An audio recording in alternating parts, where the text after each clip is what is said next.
A very good morning to all the students. Once again, we are coming to introduce a new topic of class 11th accountancy.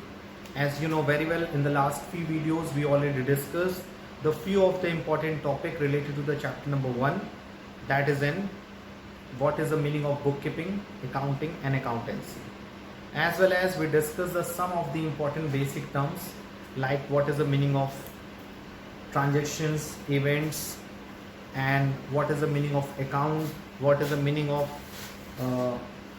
income, expense and revenue. You can see that in the first video of the class 11th accountancy. Now we are moving to the very important topic of the first chapter, that is in qualitative characteristics of accounting information. So let's see that. The new topic of today's video is qualitative characteristics of accounting information. What is the meaning of accounting information?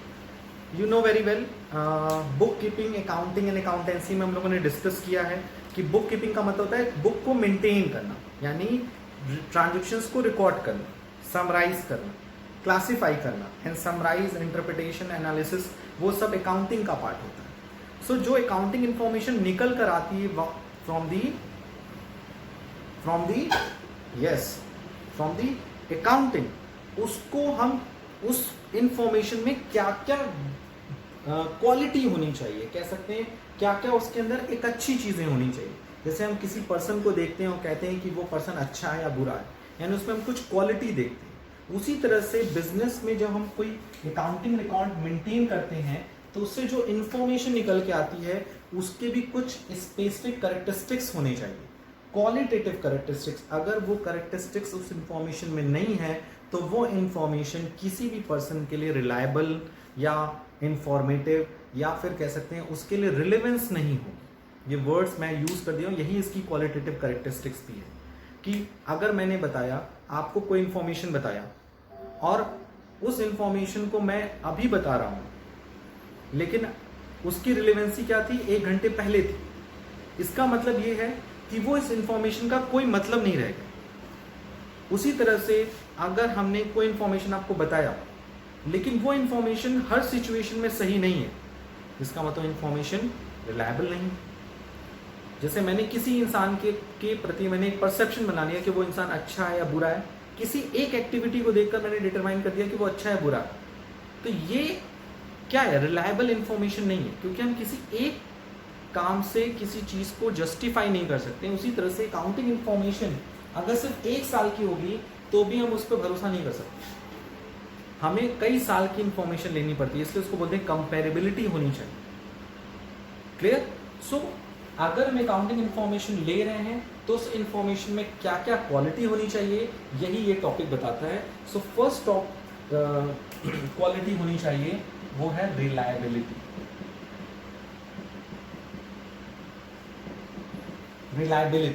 Second है relevance.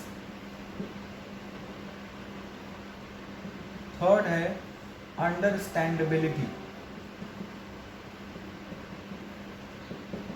Fourth है comparability.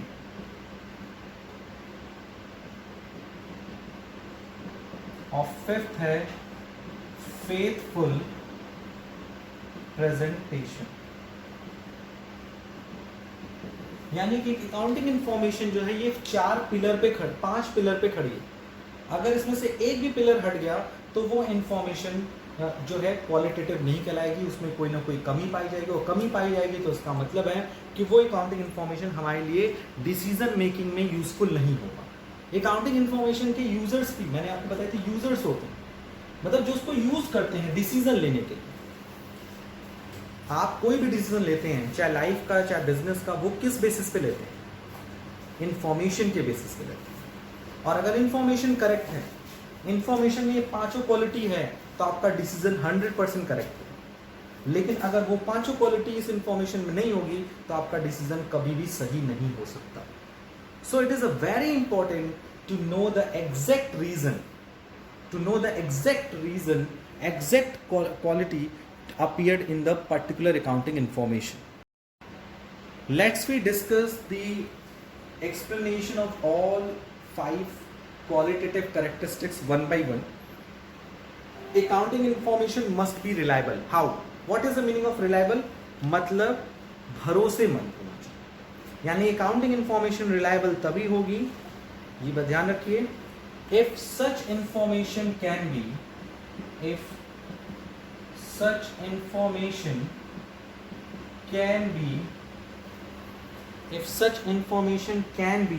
verified from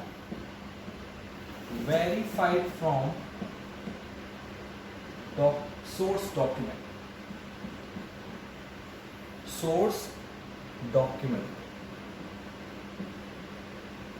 आपने auditing सुना है? एक firm है जिसकी auditing हुई है, और एक फर्म है जिसकी ऑडिटिंग नहीं हुई। अब आपसे मैं पूछूं किस फर्म पे आप ज़्यादा रिलायबल होंगे, किस फर्म पे आप ज़्यादा भरोसा करेंगे? उस फर्म का जिसकी ऑडिटिंग हुई है। ऑडिटिंग का मतलब है critical evaluation of each and every transactions. तो एक ऑर्गेनाइजेशन है जिसने अपनी ऑडिटिंग कराई है, इसका मतलब है कि उस ऑर्गेनाइजेशन के जितने भी रिकॉर्ड्स हैं वो किसी न किसी सोर्स डॉक्यूमेंट की हेल्प से बनाए गए। मतलब उसमें कोई ना कोई इनवॉइस, जैसे आपने कोई ट्रांजेक्शन रिकॉर्ड किया, ठीक है, ट्रांजेक्शन रिकॉर्ड किया, और ट्रांजेक्शन्स के बेसिस पे आपने कई तरह के इनवॉइस, कैश रिसीप्ट्स, पता है ना, चेक्स, मतलब सब चीज़ें इंक्लूड की है, तब तो उसका मतलब आपने ट्रांजेक्शन किया। आपको पता है 2 तरह के लोग होते हैं हमारे बिजनेस ऑर्गेनाइजेशन। एक होते हैं टैक्स कम पे करने के लिए इनकम को कम करते हैं, टैक्स कम पे करने के लिए इनकम टैक्स को मतलब इनकम को हम कम कर देते हैं। और दूसरे होते हैं लोगों को इम्प्रेस करने के लिए कि देखिए मेरी कंपनी कितनी बड़ी है, कितनी अच्छी है, बताने के लिए क्या करते हैं, अपनी बुक्स ऑफ अकाउंट में बढ़ा चढ़ा के दिखाते हैं ताकि लोग इम्प्रेस हों, अरे ये कंपनी इतनी अच्छी है। सो अकाउंटिंग इन्फॉर्मेशन रिलायबल होना चाहिए, ना इनकम कम होनी चाहिए ना इनकम ज़्यादा होनी चाहिए, जो रियल है वो दिखाओ। और रियल कब होगी? जब हम अकाउंटिंग ट्रांजेक्शन को रिकॉर्ड कर रहे हों और at the time of recording of each and every transaction उसका प्रूफ, उसका एविडेंस मौजूद हो, तभी वो इंफॉर्मेशन रिलायबल होगी। रिलेवेंस का मतलब क्या है? Unnecessary and irrelevant information should not be included. Unnecessary and irrelevant information should not be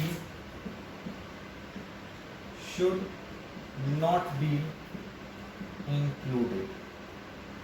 यानी कि जो इंफॉर्मेशन अननेसेसरी है, जिसका हमारे बिजनेस ऑर्गेनाइजेशन से कोई लेना देना नहीं है, जिनके होने न होने से हमारे बिजनेस पे कोई इफेक्ट नहीं पड़ता, ज़्यादा इफेक्ट नहीं पड़ता, उसको हम लोग इंफॉर्मेशन में क्यों लें?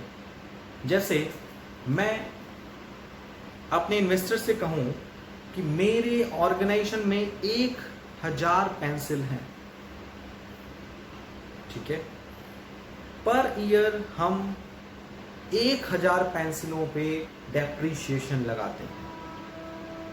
पेंसिल, इरेजर, स्टेशनरी, अब आप पेंसिल, इरेजर, स्टेशनरी आइटम्स पे अगर आप एसेट्स को तरह ट्रीट करने लगे, अपने आप को सोचे कि मेरे पास गाड़ी है, बंगला है, तो इट मीन्स आपकी जो इंफॉर्मेशन है वो रिलेवेंस नहीं, क्योंकि आपने इररिलेवेंट इंफॉर्मेशन को प्रेजेंट किया है। और जब कोई इंफॉर्मेशन इररिलेवेंट है तो डिसीजन जब भी लिया जाएगा वो गलत ही साबित होगा।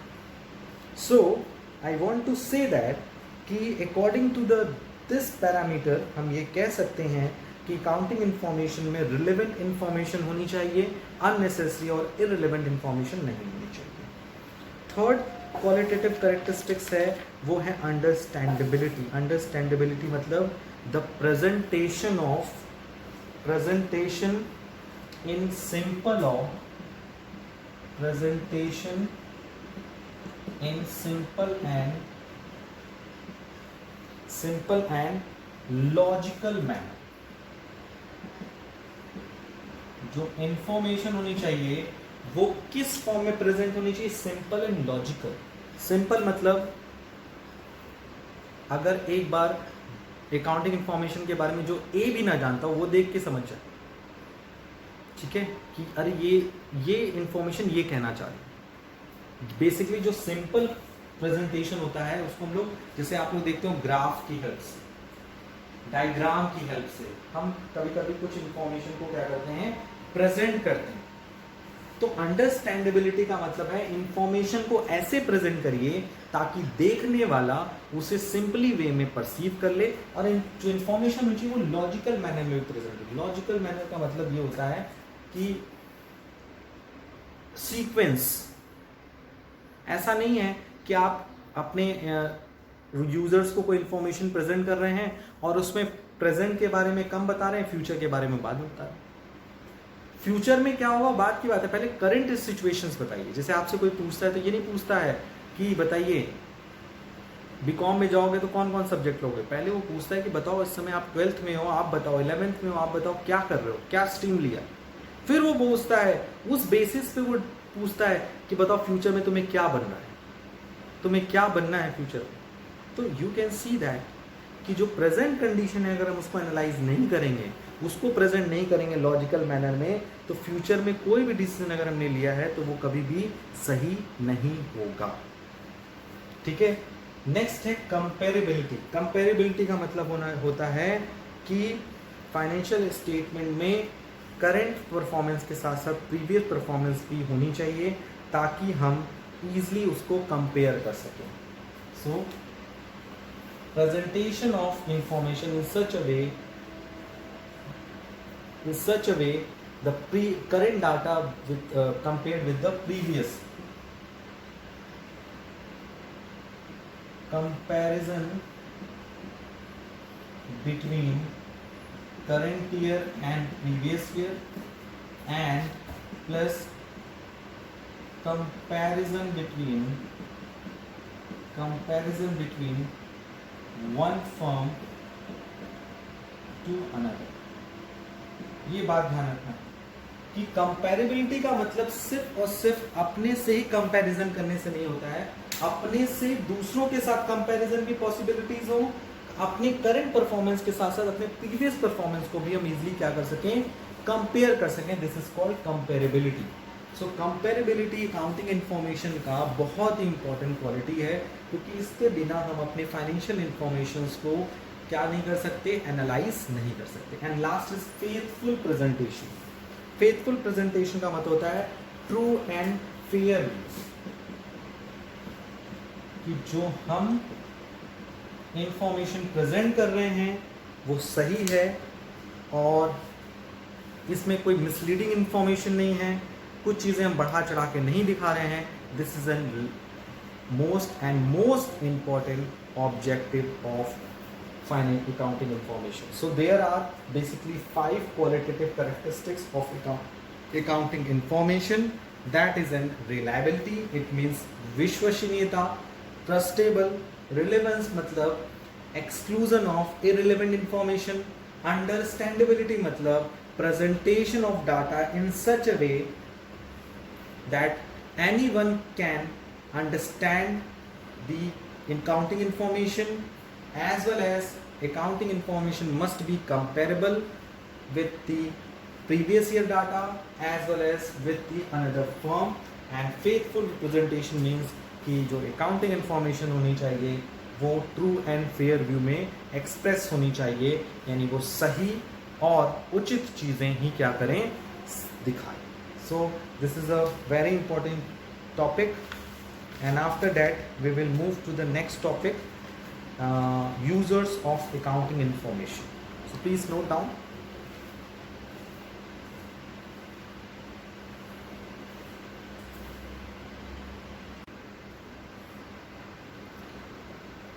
So the next topic is users of accounting information.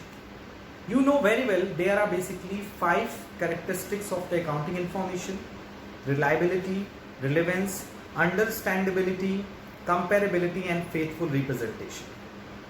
Because of the users of accounting information, यानी ये पांचों क्वालिटी अकाउंटिंग इंफॉर्मेशन में इसलिए प्रेजेंट होनी चाहिए क्योंकि उसको यूज करने के लिए कई यूजर्स होते हैं, कई लोग वेट करते हैं कि वो अकाउंटिंग इंफॉर्मेशन मिले और उस पर वो डिसीजन ले सकें। सो अगर वो इनपुट ही सही नहीं होगा, यानी अकाउंटिंग इंफॉर्मेशन ही करेक्ट नहीं होगी, तो उस इंफॉर्मेशन के बेस पे लिया गया डिसीजन भी करेक्ट नहीं होगा। So let's discuss the users of accounting information. There are basically two users of accounting information. First is internal users and second is external users. Internal users का मतलब होता है वो users जो कि डायरेक्ट इंटरेस्ट रखते हैं, जिनका क्या होता है, डायरेक्ट इंटरेस्ट होता है बिजनेस में, और एक्सटर्नल जो होते हैं वो इनडायरेक्ट इंटरेस्ट रखते हैं बिजनेस में। इंटरेस्ट का मतलब है रुचि से, मतलब ब्याज से नहीं, मतलब इंटरेस्ट मतलब वो नहीं कि पैसा लोन दिया है उसके बदले इंटरेस्ट मिलेगा, नहीं। यहाँ पे इंटरेस्ट का मतलब है जैसे आपका इंटरेस्ट किस में है, मतलब आपकी रुचि किस में है, यहाँ वो वाला इंटरेस्ट का मतलब है। जैसे इंटरनल है तो वो बिजनेस में डायरेक्टली रिलेट करेगा, जैसे I am the employ of the APS Varanasi, तो मेरा डायरेक्टली इंटरेस्ट है किससे, इस स्कूल से। लेकिन वही जो स्कूल को मान लीजिए कई तरह की सर्विस या प्रोडक्ट सप्लाई करते हैं, वो क्या होते हैं, इनडायरेक्ट में आते हैं, क्योंकि उनके पास ऑप्शंस हैं, उनके पास ढेर सारे ऑप्शन। अगर किसी एक की अकाउंटिंग इंफॉर्मेशन उनको पसंद नहीं आई तो वो दूसरे की तरफ शिफ्ट कर जाएंगे।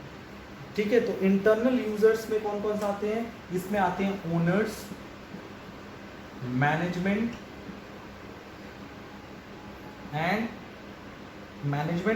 एंड एक्सटर्नल यूजर्स में आते हैं आपके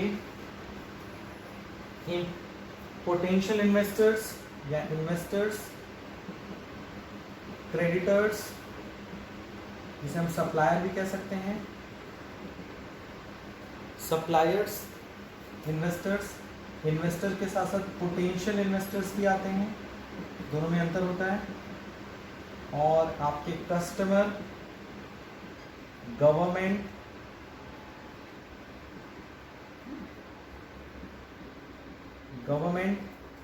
investors, potential investors, governments, creditors, suppliers, customer और गवर्नमेंट हो गया। और कौन कौन से होते हैं, competitor, employee.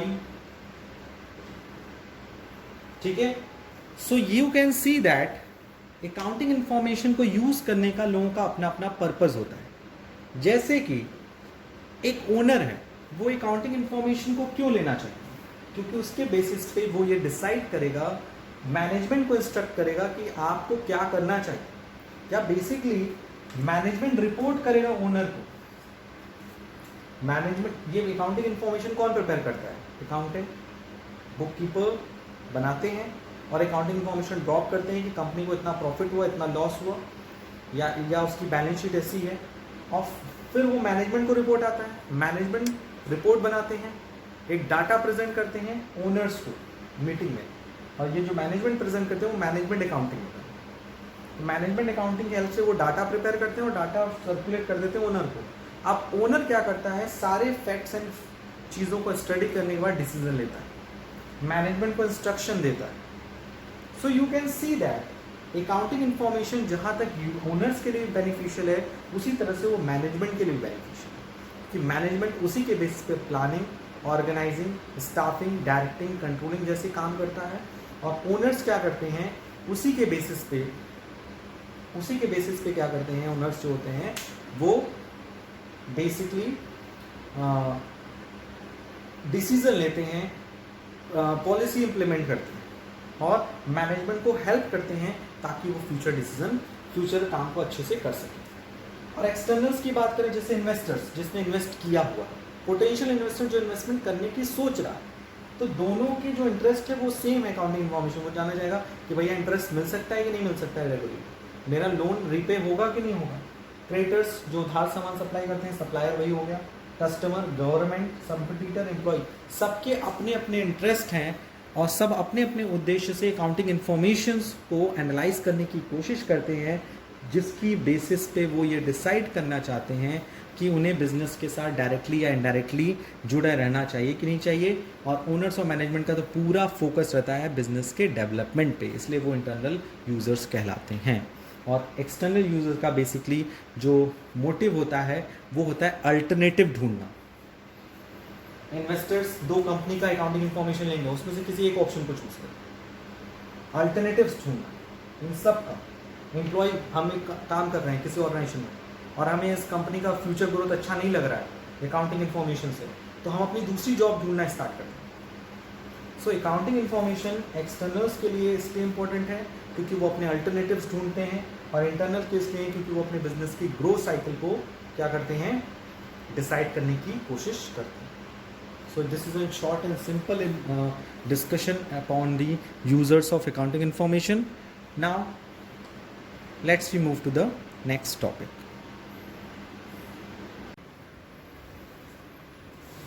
In the last video we already discussed some of the important basic terms. So after completing the users of accounting information as well as the qualitative characteristics of the accounting information, let's we move to the some of the important basic accounting terms. Last तक हम लोगों ने discuss कर लिया था what is an transactions, events and capital, drawing and liability. So let we start from the liability because types of liability भी बच गई थी. लाइबिलिटी क्या होती है? लाइबिलिटी का मतलब होता है दायित्व, यानी बेसिकली लाइबिलिटी का मतलब होता है amount which the firms owes, amount which the firm owes to outsider, यानी वो पैसा जो हम आउटसाइडर से लेते हैं इस कंडीशन में कि उसको हम एक सर्टेन पीरियड के बाद क्या कर देंगे, लौटा देंगे. ठीक है. And as well as simple word में बोला है when a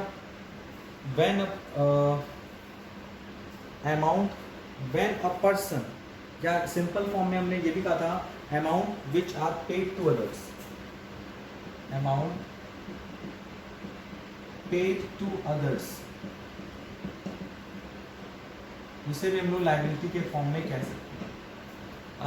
एक एग्जांपल ये भी आप ले सकते हैं कि जैसे अगर आपने क्रेडिट परचेस किया, आपने किसी से उधार सामान खरीदा, परचेस किया, तो वो आपका क्या बन जाता है, क्रेडिटर्स बन जाता है. क्रेडिटर्स क्या कहता है कि आप एक सर्टेन टाइम के बाद आप मुझे क्या कर दो, पेमेंट कर दो. So it is called the liability. तो liability can be short term और लॉन्ग टर्म भी हो सकती है, इंटरनल एक्सटर्नल भी हो सकती है. सो लायबिलिटी का बहुत ही ब्रॉड मीनिंग है. इस ब्रॉड मीनिंग को समझने के लिए बेसिकली लायबिलिटी को क्लासिफाई किया गया इनटू द टू टर्म. एक होता है इंटरनल लायबिलिटी और एक होता है external liability. What is internal liability? All amount which a business entity has to pay the proprietor और ओनर, यानी अमाउंट पेड टू ओनर. अब ये कहोगे ओनर को क्यों? देखो बेसिकली होता क्या है कि business is totally separate from its owner. Suppose I am the owner of x company. So x company का एग्जिस्टेंस अलग है, मेरा एग्जिस्टेंस अलग है. क्योंकि मैं जब पैसा उसमें लगाता हूं तो वो कहता है कि आपने ड्राइंग, आपने कैपिटल किया, और जब मैं निकालता हूं अपनी कंपनी से पैसा निकालता हूं तो कहता है आपने ड्राइंग किया.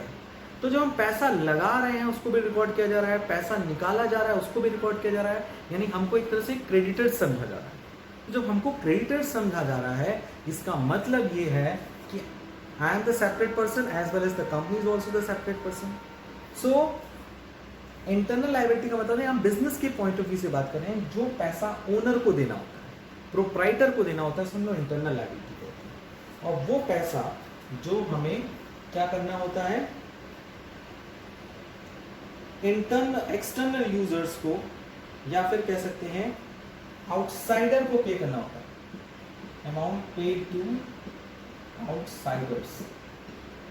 जब आउटसाइडर को पे करना होता है, जैसे क्रेडिटर्स को पे करना है आपको बैंक को पे करना है, आपको किसी थर्ड पर्सन को पे करना है, तो which is known as an external liability. ये तो हो गया टाइम के बेसिस पे लायबिलिटी का differentiation.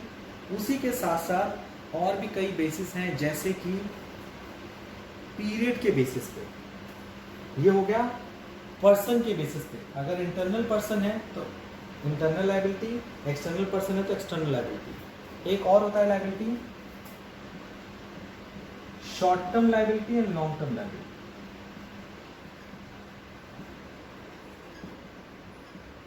Short term liability are those liability which are paid within 1 year.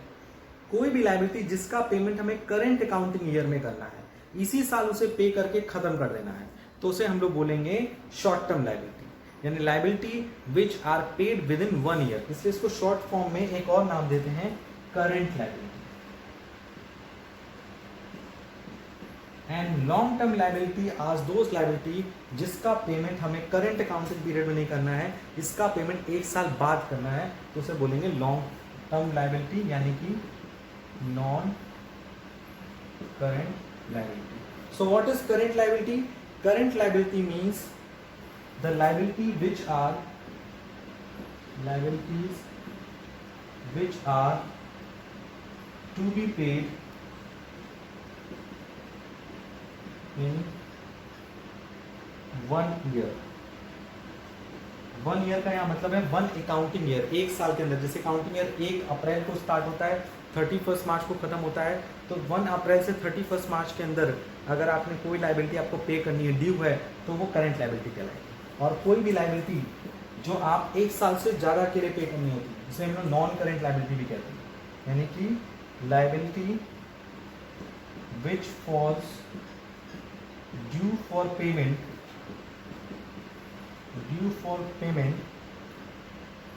In long period, जिसका पेमेंट हमें लॉन्ग टर्म पीरियड में करना है, तो which is known as long term liability. ठीक है, नोट डाउन कर लीजिए। तो ये हो गया लायबिलिटी। लायबिलिटी मतलब वो अमाउंट जो हमें एक दूसरे को देना है, या कोई अमाउंट पेड करना है दूसरों को, दूसरों से उधार लिए हैं वो भी पैसा लायबिलिटी होता है, दूसरों को पैसा देना है वो भी लायबिलिटी है, क्रेडिट परचेस किया उससे क्रेडिटर्स बने हैं वो भी लायबिलिटी है। इंटरनल लायबिलिटी जो इंटरनल मेंबर्स को देते हैं, लाइक ओनर्स को पेमेंट करना हो, और एक्सटर्नल होता है आउटसाइडर, लाइक क्रेडिटर्स, सप्लायर, ठीक है, इन सबको अगर पेमेंट करना है तो which is known as an outsider external liability. और लायबिलिटी पीरियड के बेसिस पे भी क्या की जा सकती है, डिवाइड की जा सकती है, short term liability, long term liability. Short term liability मतलब वो लायबिलिटी जिसका पेमेंट हमें विद इन 1 अकाउंटिंग ईयर में करना है, और लॉन्ग टर्म लायबिलिटी मतलब नॉन करेंट लायबिलिटी, वो लायबिलिटी जिसका पेमेंट हमें करंट ईयर में ना करके नेक्स्ट ईयर करना है, जैसे बैंक से लोन ले लिया।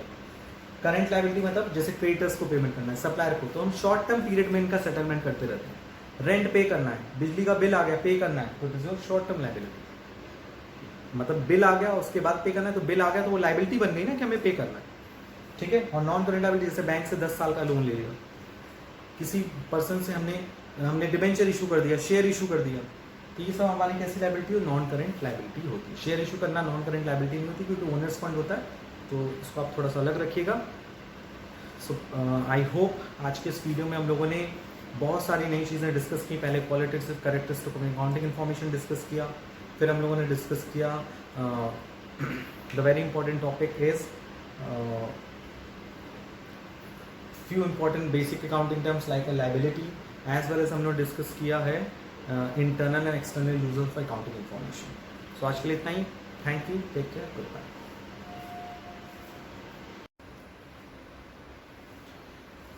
At the end of today's video, I request to each and every student, please make a proper records. Please make a fair records of each and every online as well as the offline classes as well as the videos, क्योंकि it is beneficial for your upcoming examination, and you know very well the examination will be divided into the 2 terms, term 1 and term 2।